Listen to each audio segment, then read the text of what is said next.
Hi there, welcome to the More Sibyl podcast. This is a podcast for Blacks, Asians, and those who love them. I am Mo, and I am your host, ready to spark your curiosity as I take you on this adventurous ride of exploring cultures through the stories of my guests from all over the world. On this show, we get really personal, discussing salient issues that are relevant to our contemporary age and also building community around them.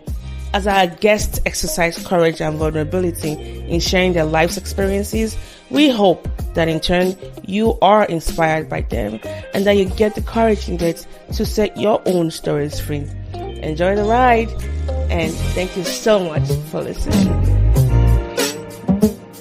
Welcome back, everyone. This is Mo and Ayomide. Hi, everyone.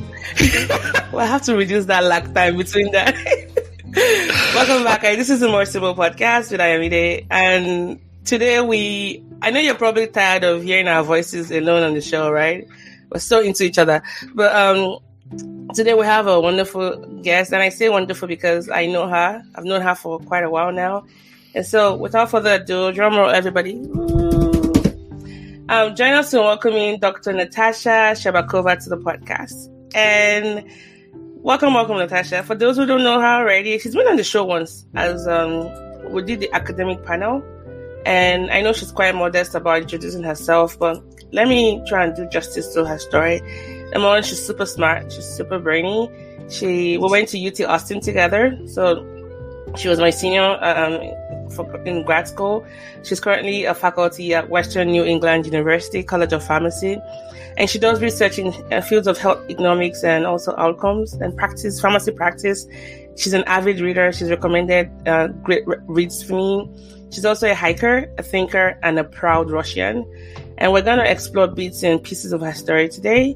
And she's a great thinker. I'll just say that about her. Well, without further ado, Natasha, welcome to the podcast. We're so glad to have you.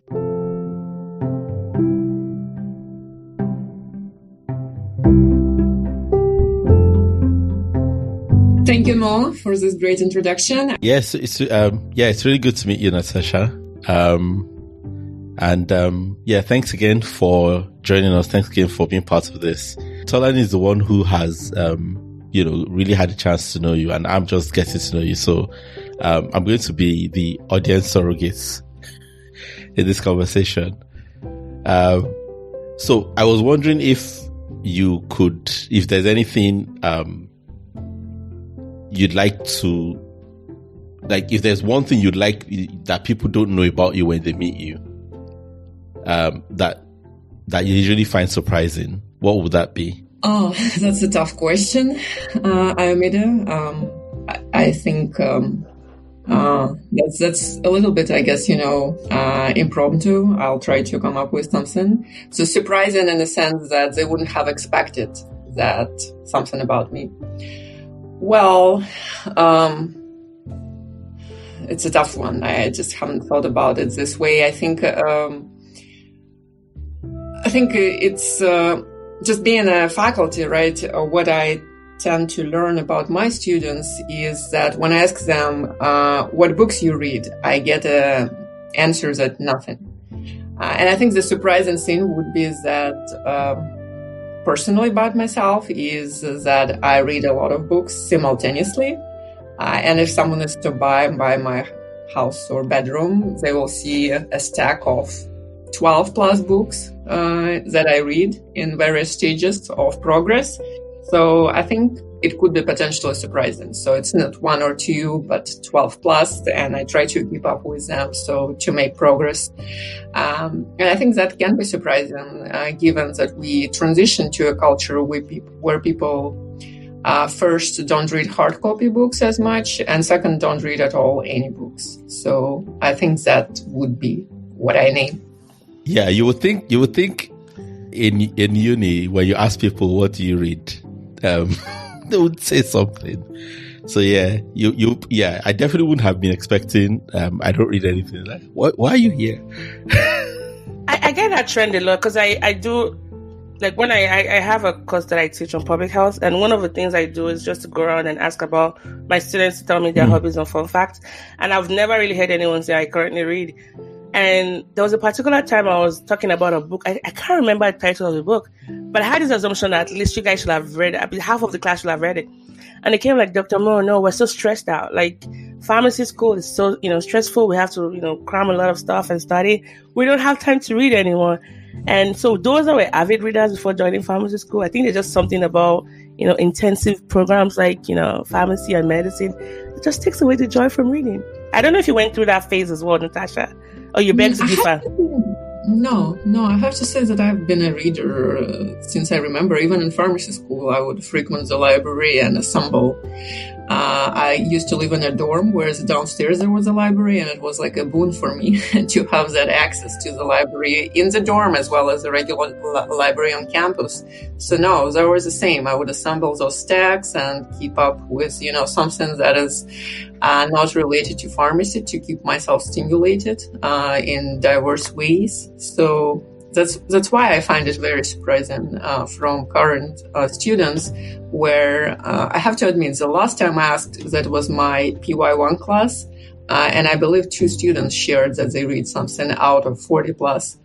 So it's not everyone, but I still feel like 2 out of 40 is very low. And a majority of them would say, just like what you said, Mo, that, hey, I'm so busy and overwhelmed with pharmacy that I no longer have time to get into any books, which I find very sad, because I think therapeutically there has been a lot of research supporting the fact that reading has this depression tackling effects and all those various positive health effects, that it's just so disturbing that we don't use such a simple tool anymore. Or people rather don't use and get distracted with things that just, exacerbate mental health issues versus, completely kick out things that can, alleviate and help.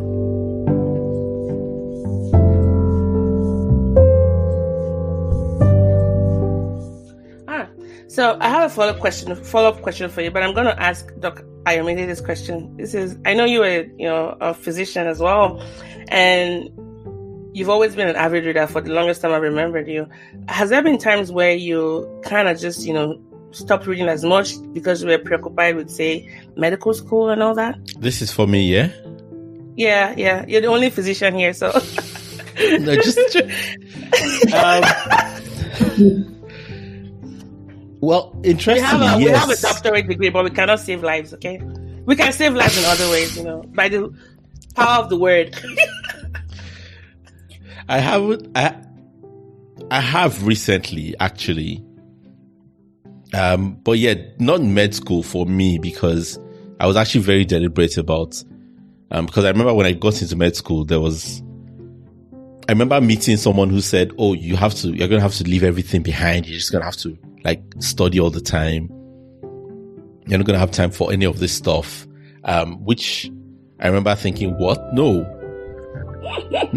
I'm sorry, but no. But I'm glad I heard that, actually, because I think that made me very deliberate about keeping up my reading habits, because I knew now that it was under threat.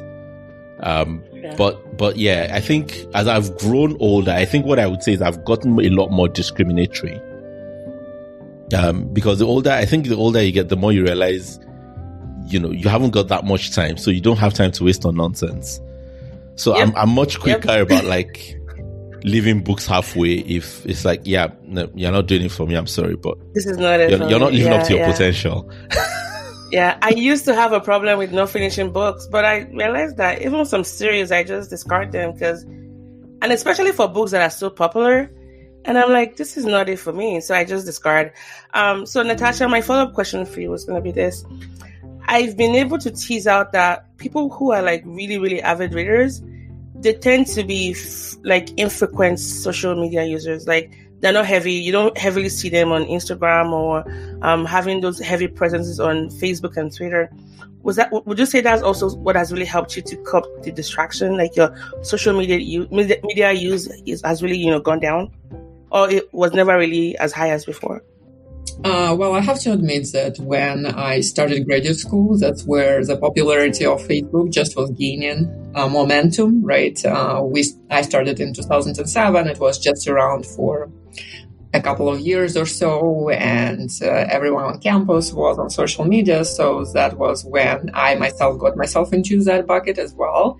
But what has happened recently, exactly last year at about this time, in May of 2021, I made a deliberate decision to disconnect. So I went ahead and deactivated my Facebook account, and I no longer check it at all.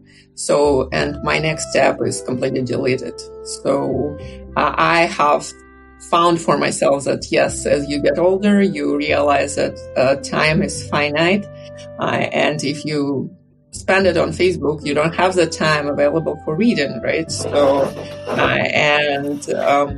at that very time, I sort of discovered that book I shared with you, The Story of Civilization. Will Durant, volume history of humankind, and I've said that, hey, I really want to, get through it. It's so fascinating, and I have to assist myself, and the way to assist is get off social media, in particular Facebook. So yes, I definitely don't have presence on Facebook anymore. I do have the Twitter and Instagram, but just those don't take as much time. And lately, I also rarely check them, particularly Instagram, occasionally Twitter, just because it's sometimes so easy to keep up with certain professional use there.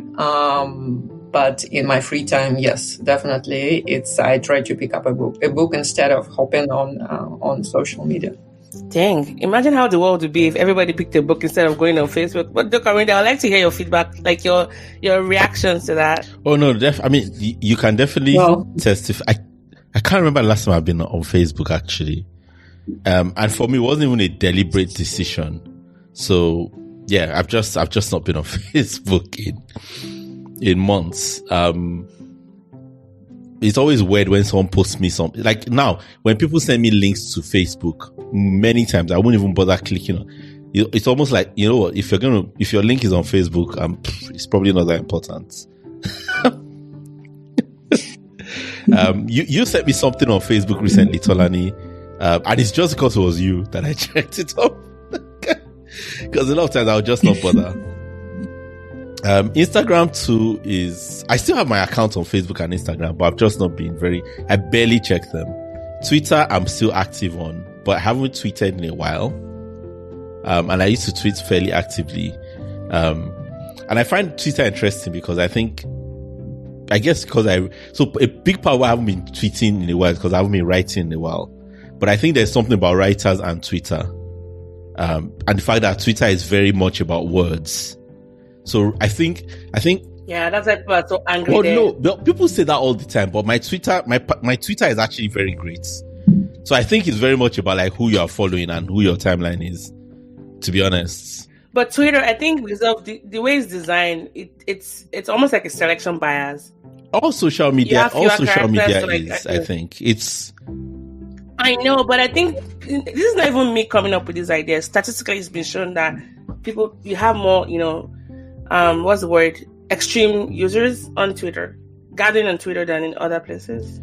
Well, even to follow, I can see why that there's a way you can because obviously, like Twitter, you can follow anyone, whereas on Facebook, it's relationship based. But I think I'm just saying, like from a writing perspective, if you're interested in ideas, Twitter is also very much is about ideas. It's like it's not about images or videos as much. It's literally about your words and the power Quick of your ideas, words. Ideas in fewer words. Yes. And I think that appeals for to both writers. of you, here's my follow-up question. Okay, agreed. For both of you, so you've knocked down Twitter, knocked down Facebook, Instagram. Let's talk about your YouTube use, because to me, that's where the temptation is. Like Facebook, I'm not quite as active as I used to be before. I just go on there randomly. Instagram mostly for posting my, my podcast and whatnot. But YouTube, that hole of YouTube that you just sink into, and it's like, oh my gosh, 4 hours later, I'm still, listening and watching stuff. What's your, your usage with YouTube? Because that's still social media, right? Oh, even though it's not quite the platform is not designed for that. two-way conversation that you would have with like, other platforms. So I would like to hear your thoughts. All right. So I do as well. Get a little bit, stuck occasionally on YouTube just because sometimes the content gets so relevant. I use it occasionally, quite infrequently, but still for certain snippets of videos for class. For example, teaching pharmacoeconomics, it's very tough to explain the concept of measuring quality of life with this time trade-off and standard gamble methods. So I found an account of a physician. He is a pediatrician in Indiana, whereby he does these great videos about various healthcare topics. And one of those videos is describing how you would go ahead to measure, to get to quality adjusted life here via time trade-off and standard gamble with, himself sort of, doing a role play. And I incorporate it into my class, and occasionally in others as well, but that's the main one. But obviously, when you hop on YouTube, there's always some relevant suggestions and you click on them and you start watching. So, interestingly, I've been following this channel of a girl who is Spanish. She was born and raised in Barcelona and went to study Russian in Moscow. So, and her channel was set up as someone who is doing a homework assignment with doing short videos in Russian about various topics. And I found it so addictive. I came across it about a year ago.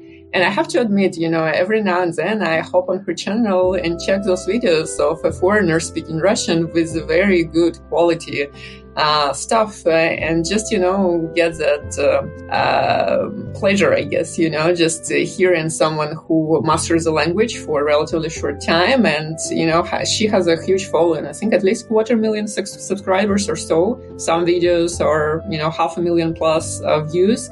And nothing, she's just your, simple former student who was a foreign student in Russia. And now she has her channel that she keeps running and sharing views, on Russia from a European perspective. And that's something that I'm guilty to be a little bit addicted to because I hop on the channel often and then voila, it's, 11:30 p.m. and wow, how did the hour ran? So no, I have that thing. I use it.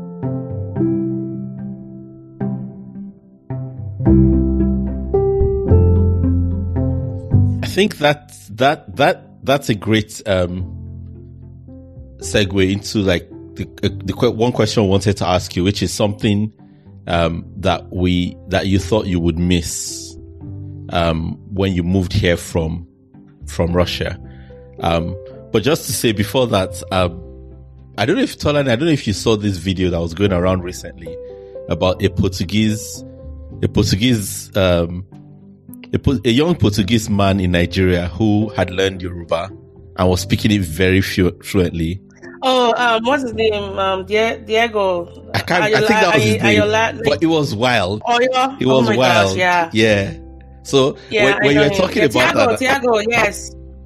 Tiago. Yeah. When you were talking about that just now, Natasha, I just thought, I could relate to like that sort of pleasure of, it's a sort of vicarious, it's like seeing yourself from another person, through another person's eyes, isn't it? Yeah.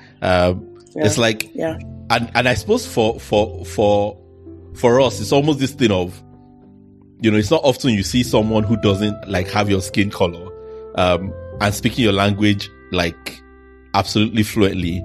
I don't know if you ever had that sort of experience, like maybe seeing a black or brown person, just speaking like fluent Russian, like, as well as like if you'd heard them on the phone, you wouldn't have thought that they were not Russian at all. Like they sounded perfectly, it's almost, and then you see the person like, whoa, I did not expect that. Yeah, I think it probably is inapplicable to skin color per se, but you see the person speaking with an accent, right? Because accent, obviously, as you start learning language later in life, is nearly unavoidable.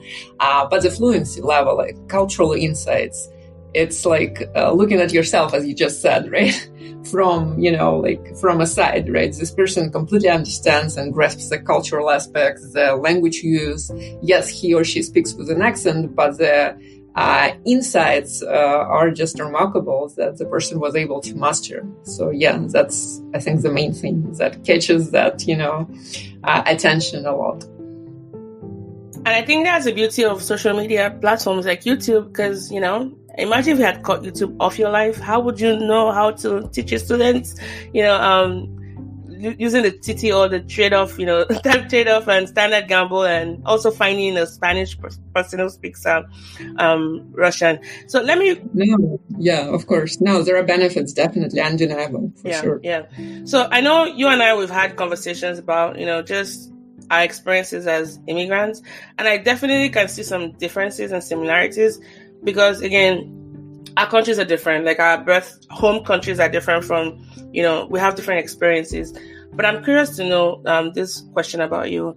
What would you say has been your experience as a Russian living in America? Because, you're American now as well. But what was it like? Because I asked this because, phenotypically you look white. But of course, when you start talking and your ideas and your culture as well is so different from the US. But you can pass off as being white. But and I don't want to in that way diminish your experiences and the things you had to overcome as a whole. But I'm curious to know, what were some of the hardest thing about adjusting to the US culture? Well, I think, probably I would start with the beginning, right? Moving here as a graduate student in 2007, right, to UT Austin, which is very international by nature. Of majority of graduate programs, at least in sciences, are comprised of foreign students, right? That's where I met yourself, and a lot of our friends from graduate school come from various countries as well. And the circle of friends, I have to say, right, was that international, despite us living in Austin, Texas, right? Personal interactions of mine, I would say 80+% were with people born elsewhere. So at that time, I think, there was not much adjustment. You just felt that, part of this fantastic community, whereby you learn from this different cultures, which you wouldn't have had chance to interact with otherwise, right? And I think the US, this beauty of the United States is the fact that it attracts people from all over the world, and allows to integrate them easily, unlike certain other places, right, which also have immigrants, but the environment is completely different. But then obviously, starting to work, it has slowly started to change, probably with the birth of my daughter, and sort of, meeting parents of other children, right, either in daycare or in school, who perhaps are, your local people, right, who haven't had a lot of international exposure. That's where I probably started to a little more acutely realize that we are somewhat different. But again, those interactions are take relatively short period of time. And at work, again, my environment is quite international, right? The department where I work consists on 80% plus of foreign faculty, right? Foreign-born faculty who have gone through graduate programs as foreign students and sort of, continued with academia as myself in a very similar path. So it's hard, I think contextually it's probably being a parent that I have perspectives that are different from your traditional, probably American parent, and that's where I started to acutely realize that, hey, I'm actually different. But before that, I never felt any difficulties, I would say, or things that would concern me. Interestingly, right? But I think it's all due to the environment where I ended up, right? Highly international. I mean, our department at Austin, Texas, right, at the College of Pharmacy was highly international. Austin, Texas itself as a city is very diverse and international. And then my department here, despite the Springfield area is not that diverse per se, but the department is still very international. I was spared from the cultural dissimilarities. Yeah. I can imagine how having kids just makes you think differently, because you've been in the US way longer than the age of your child, and you're used to a certain lifestyle, and then you have a child and you start thinking about, oh my gosh, my environment is different, because you're thinking about how to raise a child. You have your own culture. Your child is going to have, you have your own culture that you came with, the culture you've adopted in the US, and then you have a stud person now who she might also have to have a mixture of both. And I've met your daughter on the phone. I know she speaks fluent Russian. Good job, Mama. So yeah, but thanks for sharing that. And it was really nice to know.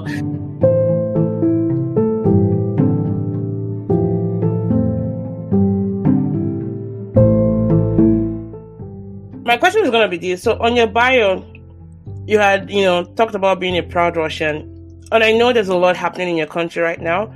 And I wouldn't put you in a position to serve as a delegate to your country, because I strongly believe that people are people, countries are countries. But what does it mean to be a proud Russian at a day and an age, at the time of this recording, where the popular opinion about Russia as a whole hasn't been very positive? And what does it mean to you to, what's that one part of your identity as a Russian that I think people tend to misconstrue? Oh, that's a great question. Well, thank you for asking it. So I think, obviously, just like, being a proud Nigerian or being a proud Chinese or proud Indian, we have that, kaleidoscope, right, of things that construct that identity. But for me, I think the two main things is probably obviously the language, right, that we all consider our languages, right, very rich and very important to our identity. And given that a lot of classic literature, right, that we consider worldwide known has been written by famous Russian authors, so belonging to the language that Dostoevsky and Tolstoy and Turgenev spoke is something that I find very important, right, and very honored to belong to that. And the other thing, I think, again, which is, sort of expanding on the aspect of great literature, is the culture, right? The composers and artists that are world-renowned. Quite a number of them come from Russia, and again, it's very honorable to know that Tchaikovsky is someone who was Russian, and many other composers. And I don't think it would be quite different, right, for, say, a German speaking about Goethe or other famous, Germans. So that's essentially what it is. Thank you for that. And yes, I do love Dostoevsky's book, Crime and Punishment. Is one of my favorite reads. And Nutcracker, I mean, who cannot fall in love with Nutcracker? So yes, we do know that Russia has contributed a lot to, even the modern world.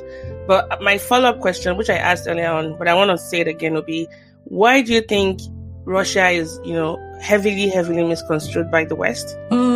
Well, I guess, that will be personal opinion, clearly, right? I'm not a political observer. I'm just, your regular person with preconceptions and sort of limited, I guess, view from a big geopolitics standpoint.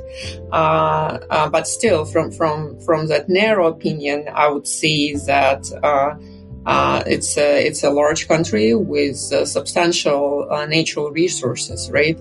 So natural gas and oil, and other raw materials have been taken a large portion of the revenue of the country, right, and allowed the country to be run selling those resources. So versus if you start comparing, taking a country in the European Union, for example, comparatively, right, they take by size just a small chunk, like a small fraction of Russia, and resources-wise, they have been relying on Russia, and we can follow that, right, with current events, with the natural gas supply and oil supply being sort of interrupted due to current conflicts. So I think from that standpoint, if I were a citizen of a small European country, I would feel envious, right? Why this large country has all these resources that we have to buy them from, why we don't, grab a chunk of this country and then we don't have to buy the resources. I think that, that layman perspective would be probably the envy. And obviously that envy in part creates certain level of animosity. And the animosity, the next step is, how you can, make the country less successful. And again, I'm talking as a layperson perspective, where, why the resources aren't coming, from Germany. And Germany, obviously, we know from the World War II, has had the aspirations to take over those resources and come to in 1941 attack the country in the ultimate aim to take over. Despite the defeat, I think those aspirations have not subsided, so they're still there. Yeah, and I didn't phrase my question very well because I didn't want to put you in a position where I felt like you had to defend the choices your leader and everyone in your country, has made so far, because I think that's a lot to ask of an individual. But on an individual level, let me share an example. So as a Nigerian, and I know you know a lot about my country, but some of the news we get here as a Nigerian living in the US, they're not always positive news. And I used to have this immense pressure on myself to be almost like twice as good, so that anyone meeting a Nigerian, me, it can help counter some of the bad impressions they have about my country. And imagine just how stressful that is. I'm not even getting paid to do this. Just being a good individual is good enough. Would you say it's put you on a lot of pressure to be like a good Russian more, or you're not really faced by that? And I'd like to know why either ways. I think, probably not. And maybe because I'm sort of, in a lucky position where I have been leading quite secluded lifestyle with a limited number of friends or acquaintances. And I know, some of my friends have encountered difficulties to interact with some of their friends who come from, CIS countries, right? And at this point of time and conflict, right, if there are some different views, some of them had to actually cease their contact and friendships due to this fact. But for me, someone had, been fond of books and reading and sort of, having my own little mini world with very few people around, right? So I haven't had that pressure to encounter. And again, I'm quite lucky, I think, for that, because it's probably quite difficult, right, to say have a friend who comes from another country that doesn't appreciate Russia anymore, and then you have to cease friendships for that reason. So I didn't have such a situation.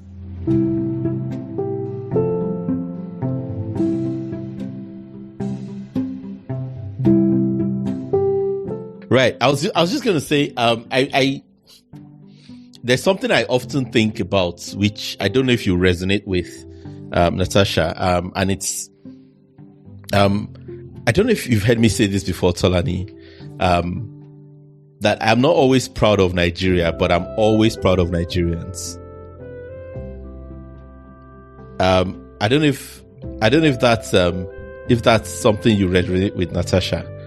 And it's, for me, it's just sort of how I think about the fact that my country as a government often does things that I feel do not represent my country as a people. And one of the things I've learned to start doing, is to think about, think about, like, when I talk about political, like, nations in general, to start to think in terms of things like the Russian government, the Chinese government, the Nigerian government, and not just the Russians, the Chinese, the Nigerians, which, because I think that does create this, difficulty of where you're conflating, the people of any country with the actions that their government are taking. And especially as someone who is coming from a country where the government is often not, doesn't really care sometimes about what the people think. Yeah, no, I think that's a great point, Ayamida. I think that's something that I hadn't thought about in this angle, but it really makes me think that it's important to always turn to this angle, right? Separating the people from the government. Yes, separating people from the government and thinking in that term. But I have to again come back to my reading passion, which is currently at this series of books called Story of Civilization, right, which I already mentioned, by Will and Ariel Duran. And what I have realized, being on the 5th volume right now, I'm on the stage of Renaissance, right, that's Europe of your 14th and 15th century, is that the idea of governments and regular people hasn't changed much across the century, right? If we start from, ancient cultures of China, India, Japan, and transition to the Roman Empire and Byzantine Empire, there were governments and there were regular lay people, right? The simpletons, right? Who, did all the work to support those governments. And the main aim of government, right? The elite is to have really, high quality of life. And for the rest of the people is to support that, right? And to work for them. And despite all the changes, right? Democracies being born and then disappearing and then being born again, I felt like getting to that stage of Renaissance, right? Which is, volume 5, and going through the ancient histories of China, India, Japan, and then the early stages of the Greece and Roman Empire, made me realize that, despite this, 21st centuries where we currently live, conceptually, the life of a common person has not changed. There is a government and there is a common person. And no matter which country we take, which period of history we take, common person, destiny is often sad. Versus, the government, the elite has reasonable quality of life and reasonable life. And the fact that the governments rarely thought about their people has been propagating through centuries and centuries and centuries and keeps propagating. So yeah, and that's where thinking about government versus people is important when you speak about particular state, right, or country. And maybe remember in the context of history that the life of average person never resembles, what their government is projecting to the world. Is important. And I think it goes back to what I said earlier about people are people, countries are countries. And the next question will be, so we've just talked about just the experience, being a Russian in the US, and just, what you've had to learn since having a daughter. My follow-up question will also be, what aspect of intercultural interactions do you find the most frustrating, and how would you go about changing that? Interesting. I think, that's a tough one. I feel like it's highly dependent on context, right? I cannot really generalize a particular experience to other experiences. So, but I found that, I will repeat myself, but that's where I feel, that when you interact with people who don't read a lot, you don't resonate with them. And it doesn't matter whether this particular person is an American, a Spaniard, or Nigerian, right? You just don't resonate. Just the context of that person is limited. And that's probably that interaction irrespective of where you are, rings back the same, right? If the person is limited, right, in terms of his or her worldview, then you potentially run into some either communication issues, or you just perhaps, try to avoid any potential future contact altogether, just because, the limited context of that, vis-a-vis is just doesn't ring any resonance with you, and you prefer to stop communication. Wow, that's profound. You have a subculture of just, like you've empowered yourself. The way I could relate to your response is that you're avid, love for reading and all that. And if you find people who cannot really relate to so many things, it's like, oh, we're not going to be able to communicate. With or without them, not even with consideration of whatever culture they're from. It's about this particular culture that you're very, very, I guess, interested in. Yeah, and it's I feel it's culture independent. Yeah. It's more, your personal partner or friend or acquaintance, right, worldview that becomes relevant, right? And it doesn't matter which culture he or she is coming from. I have to admit, my daughter catches the bus for her school, and I chat with both the bus driver as well as the bus monitor. When the weather is warm, they get out and, stand there while the kids get on the bus. The bus monitor is Puerto Rican and the bus driver is American. And I have to admit, we strike very profound conversations in those few minutes that the kids get on the bus, and, they're open-minded people who, like to learn things and maybe have some background.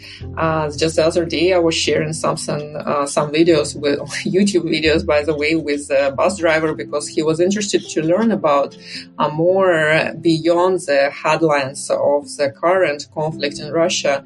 And I was just, very happy that he asked me about it and said that, could you please perhaps, share with me some readings or other resources? And I was able to do that.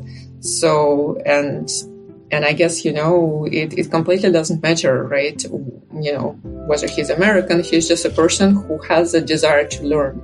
And if you encounter those people, it's always a pleasure to interact with them, or irrespective of their, backgrounds, culture, country of origin, and so on.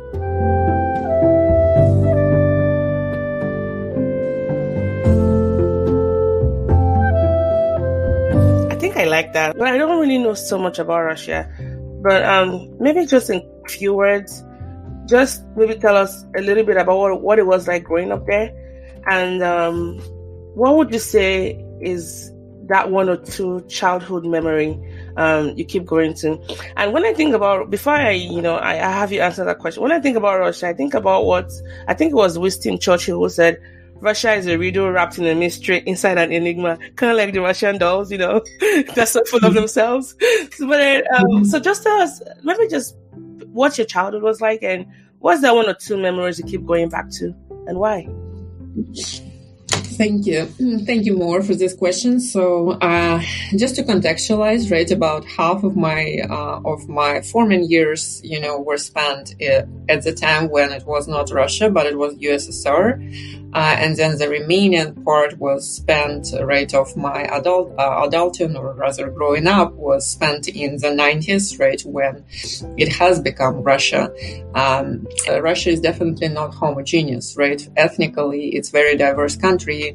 A lot of various ethnic groups live there. A lot of religions are present, right? Your main religions definitely are there, which is, your Orthodox Christianity, which is the main religion, and then Islam and Buddhism and Judaism.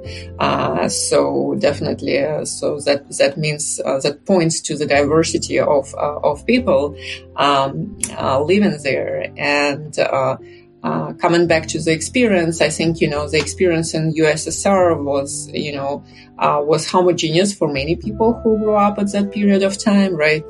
That was 1980s for me. sort of, your traditional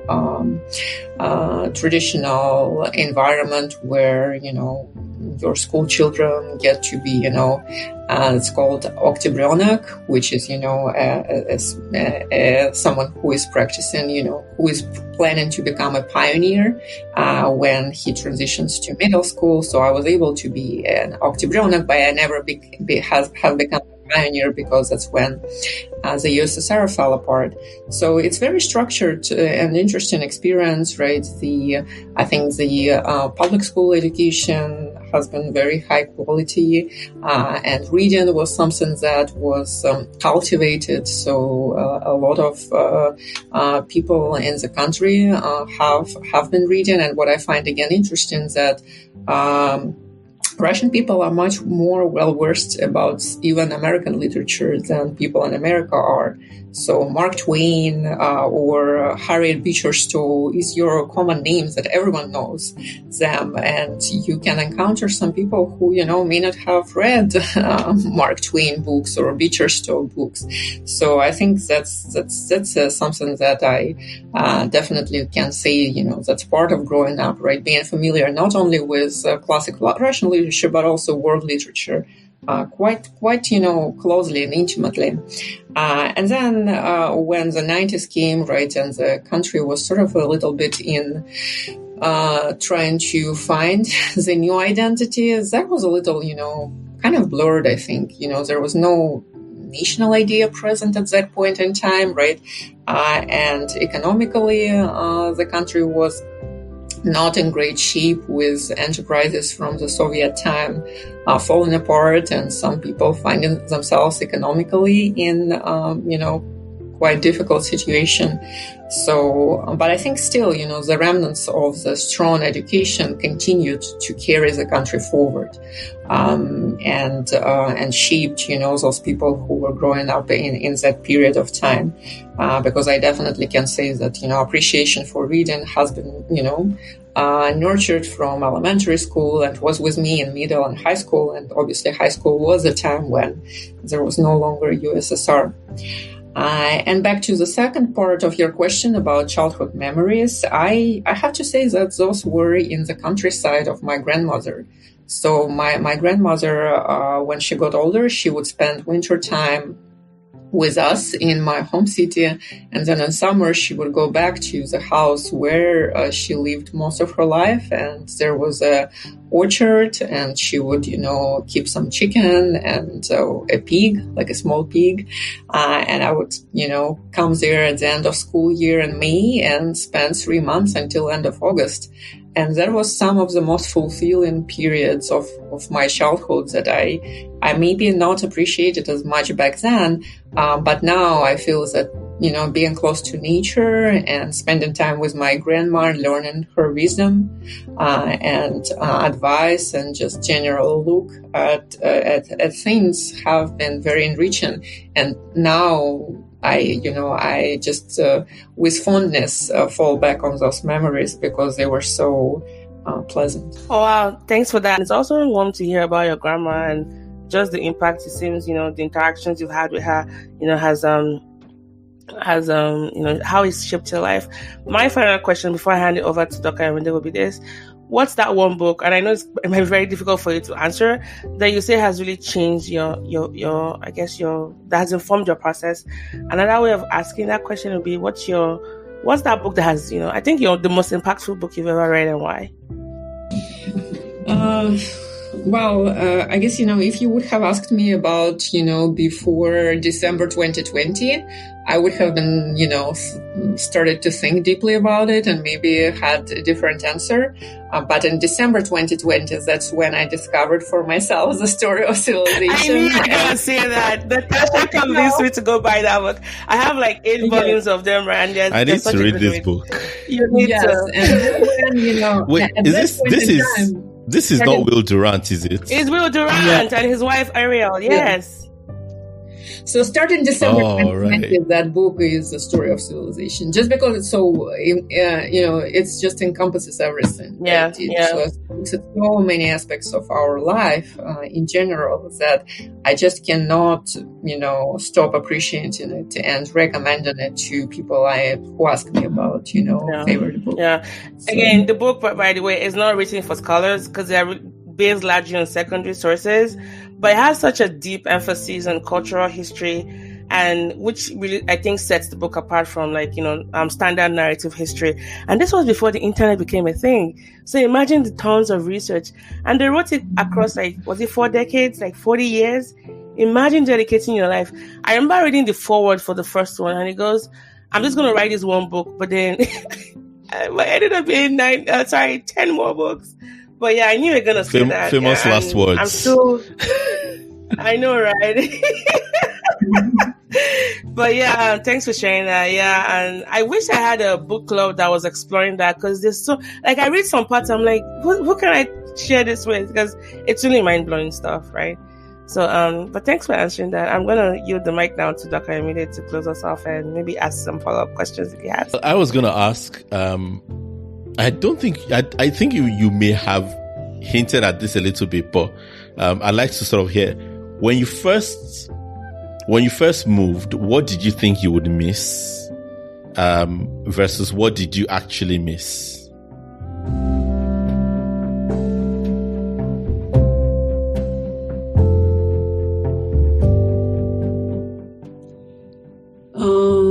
No, that's a great question, because something that I haven't shared with you yet is that my grandfather from my father's side is a gypsy. So you know who gypsies are, right? So even though I'm not necessarily looking like a gypsy personally, right? The Romanians? Yes, the Romanians. I did not know that about you. Yeah, Wow. so I'm daughter a Romani, because obviously my grandfather was a Romani, and he married a Slavic Russian woman, and then my father is only half the Romani. Ooh, right? that must have been quite a sensation, the marriage that happened the first time. Ooh. Yes, he does look, like a Romani more than me at all. And then because in me, it's only 1/4 of the blood that is Romani. So I would say, for me, when I finished high school, I moved from central Russia to the city Perm, which is, by Ural Mountains. So it took me a day to travel by train, right? I didn't have money to travel by plane, and it wasn't very common to travel by plane at the time, especially for students. So I would hop on on one train to Moscow and then another train to Perm at the age of 17. So I have, since 17 years old, I'm used to kind of living away and making home where I move. So obviously finishing pharmacy school, coming back to Voronezh, and then planning my graduate school education, and then moving to Texas was sort of that part of, how to say, maybe I was kind of, getting back to my roots, right? Romani, have been across the world, and sort of they find their place, they live there and then they move, and then they move again. And I feel that I never had that, sensation that I would miss something and then, I would miss something else, if it makes sense, I guess, because obviously that's, I think, a bit of a psychological context, right? How you feel yourself, and, you just come and make your, place. And it doesn't mean, obviously, that, I stopped any communication. Obviously, my mom is an important figure in my life that I keep, in connection with and miss her in that end. But, certain place or context is not something that I have been attached, and maybe because I had that, experience rather earlier in my life, where I moved away and, sort of was exploring place. No, I was just going to say, the sense that I get, and I'd like you to correct me if I'm mishearing this, is I'm hearing like you move through the world with a certain lightness, like you travel light in a sense as a person. That's a gypsy in her.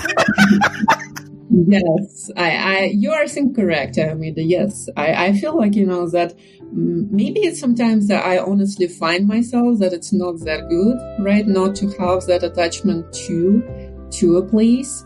But that's in me, right? I'm just, Yeah, I suppose, yes, I like that too, like everything, you have its plus and its ups and its flips, it's upside and downside, I suppose, like everything else.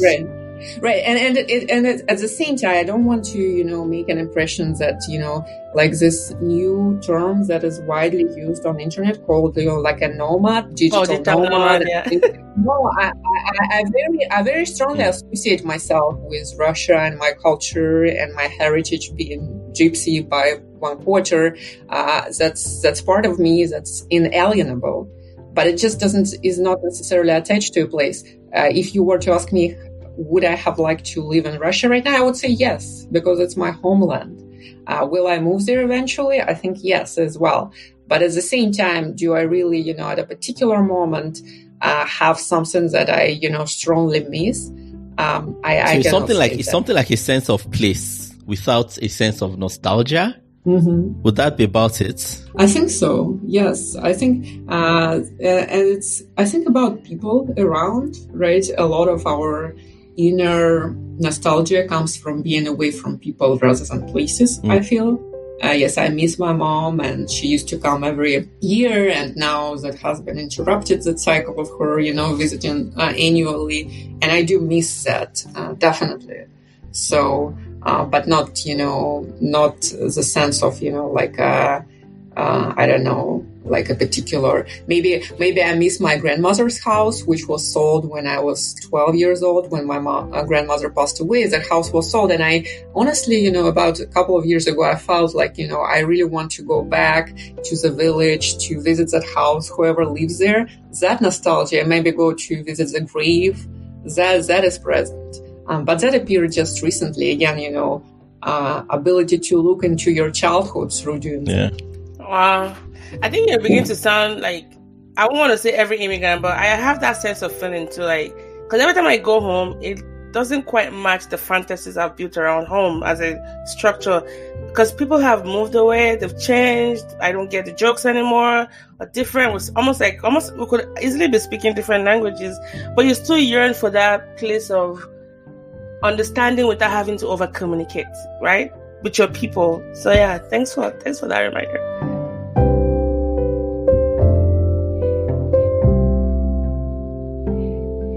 Yeah, I always like to say, like, never visit the past, because it's always a trap. Like, just leave it in your memory. I like to leave it in your memory, because it's never the same. It's like it's never the fantasy, same, right? Yeah, it's never this. If you go back to it, then it turns out, it's like high school reunions and going back to the streets you grew up in, and you think they're not standing where the past doesn't stay. Who was it that said the past doesn't stay past? It's not even the past is not even, the past is not dead. It's not even past. Something like that. Yeah, the past is not even past. I think that was William Faulkner. Yeah. The past is never dead. Yeah. It's not even past. Yeah. William Faulkner allegedly said that, but I think they're still fighting over who said it. So now, if I get you right, we shouldn't be going for our reunion parties, right? Like high school reunion, 20 year. Because my high school reunion is coming up, and I really don't want to go, because I'm like, the one I care about, I keep in touch with. The rest of you, I don't care much about. See ya. Just kidding, but I don't want to go. No, I personally had a reunion with my pharmacy school last year. So there were very handful that showed up. But I had a reunion, and it was very lovely to see to talk to people who I went to pharmacy school. Maybe if reunions weren't focused on past centric and maybe they were more future thinking, like, we the only commonality we have is that we went to the same school, but let's think about the future. I think they just want to go back to places and things you really don't want to revisit, because high school was kind of traumatic for most people. But anyways, I digress. I think that's really it. Well, I will say one thing about reunions. Just one thing about reunions is, I think I agree with you. Like, it would probably be useful if they were sort of future focused. I feel like one of the things that happens, and this is a comment on the past in general, I suppose, is you were someone then, and you're not necessarily that same person now, and they also have grown in different directions.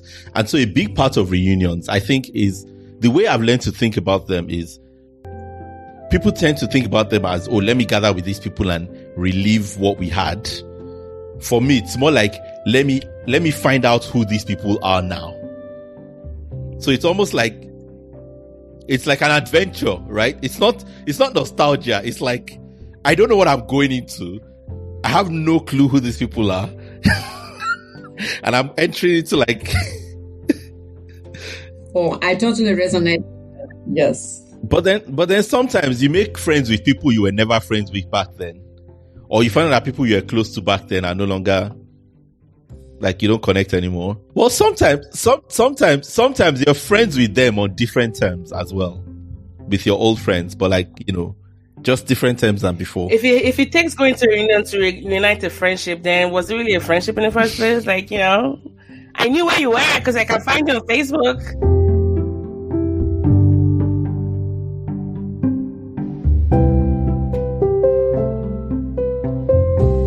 Well, we've talked a lot today. We've explored, Natasha's life, and I mean, there's still so many questions I want to ask you, but we can save that for next time.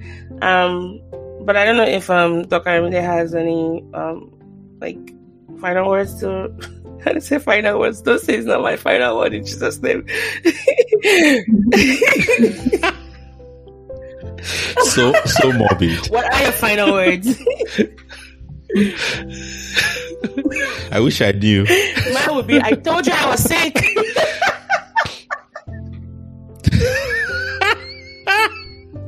That's not good. I take that back. Right. Yeah. Thanks a lot, Natasha. I love meeting sort of people from contexts that I wasn't like expecting or used to. So I don't think I've said this today, but like I've not personally been interacting with any Russian that I know of. So I'm sure I've met some Russians, maybe like, you know, at stores or whatever, or, you know, maybe like I've talked to them somewhere, but like I didn't know that they were Russian, or Russian, you know, origin. So yeah, and I really enjoy these sorts of things and getting to know sort of how people see themselves. And you know, yeah, and seeing your history and your culture through your eyes, and sort of thinking about what that, you know, yeah, because I think this is one thing that I think is missing in a lot of, I suppose the world today the world has become smaller, hasn't it? And we've all sort of become sort of squished up. And I think sometimes that gives us this idea that we know more than we do.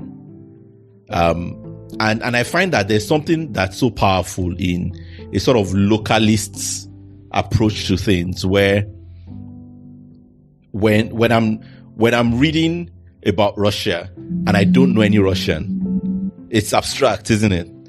But then when I know one Russian, even if it's just one, it's not personal. It's no longer, oh, that country over there doing the thing with the other country over there. It's, oh, this person, it's this country that's attached to this person that I have come to know in some sense.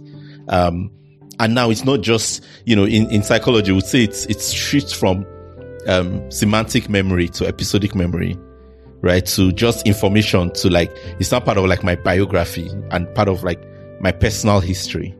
And I think that matters for how we think about and engage with each other. And I think a lot of what we're losing in the world comes from that sense of impersonality and lack of embodiment that just seems to, you know, suffuse everything. I'm going to stop rambling now. Well said. Thank you, Ayamide. I'm very honored to be the first Russian you learned a little more about. Things I do for you, Ayamide. Things I do for you.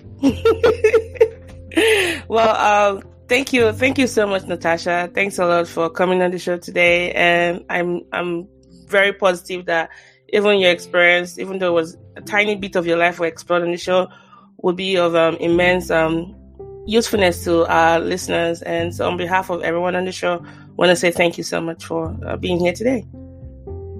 Thank you for having me. All right, everyone. Don't forget to catch up on past episodes of the Sibyl podcast. We will catch you guys on another episode of the show. This is Mo and...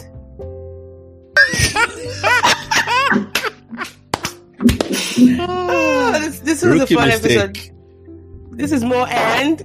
Mo and Ayomide. There we go, finally. All right, Natasha. Thank you. All right. Thank you. Bye, guys. All right, bye. Bye.